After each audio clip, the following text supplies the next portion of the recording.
ഇനി നമുക്ക് നോക്കാം നിങ്ങളുടെ പേഴ്സൻ്റെയും അവരുടെ തേർഡ് പാർട്ടിയും ഇടയിലുള്ള കറണ്ട് സിറ്റുവേഷൻ എന്താണെന്ന് കേട്ടോ.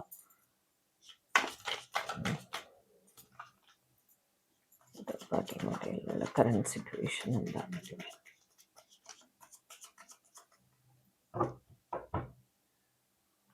Queen of Swords, Five of Swords, Eight of Wands, World, Seven of Cups, Devil, bottom of the deck, King of Swords. Okay.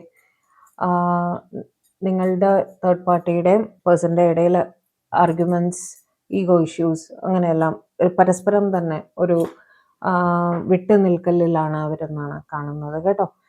സംസാരിക്കാറുണ്ടായിരിക്കും, കാര്യം മാത്രം എന്നുള്ള രീതിയിൽ ഈഗോ ഇഷ്യൂസ് രണ്ടുപേരെയും ഒരുപാട് ഭരിക്കുന്നതായിട്ട് കാണുന്നു.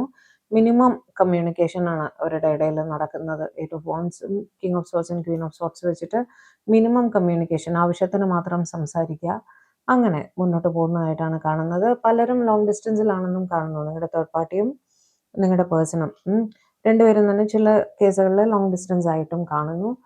സ്ട്രെസ് അനുഭവിക്കുന്നതായിട്ട് കാണുന്നുണ്ട്. രണ്ടുപേരും തന്നെ ഓവർ തിങ്കിങ്ങിൽ കൂടി കടന്നു പോകുന്നതായിട്ട് കാണുന്നു. പക്ഷെ അവരവരുടെ റെസ്പോൺസിബിലിറ്റീസ് മാനേജ് ചെയ്ത് പോകുന്നതായിട്ട് തന്നെയാണ് കാണുന്നത് കേട്ടോ.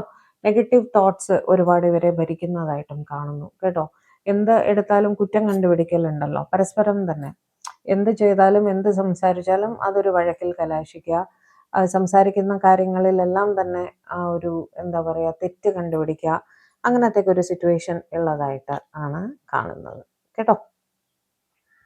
ചിലർ ഒരു സെപ്പറേഷനെ പറ്റിയും ആലോചിക്കുന്നുണ്ട് കേട്ടോ. ചില കേസുകളിൽ ഒരു സെപ്പറേഷനെ പറ്റിയിട്ടും അവർ ആലോചിക്കുന്നതായിട്ട് കാണുന്നു. ഓൺലൈൻ സ്റ്റോക്കിംഗ് രണ്ടുപേരും തന്നെ പരസ്പരം ചെയ്യുന്നതായിട്ടും കാണുന്നുണ്ട് കേട്ടോ. അതായത് ആരോട് സംസാരിക്കുന്നു, എപ്പോൾ സംസാരിക്കുന്നു, മെസ്സേജസ് ആർക്ക് അയക്കുന്നു എന്നൊക്കെയുള്ള രീതിയിൽ രണ്ടുപേരും തന്നെ അങ്ങോട്ടും ഇങ്ങോട്ടും ചെക്ക് ചെയ്യുന്നതായിട്ടും കാണുന്നുണ്ട്. ചിലർക്കെങ്കിലും ഒരു തേർഡ് പാർട്ടി സിറ്റുവേഷൻ ഉള്ളതായിട്ട് അവർ സംശയിക്കുന്നുണ്ട്. ഓക്കെ, നിങ്ങളുടെ തേർഡ് പേഴ്സണും അവരുടെ സ്പൗസും എടുക്കുകയാണെങ്കിൽ മൂന്നാമതൊരാൾ അവരുടെ ലൈഫിൽ ഉണ്ട് എന്ന് അവർ ചിന്തിക്കുന്നുണ്ട് കേട്ടോ.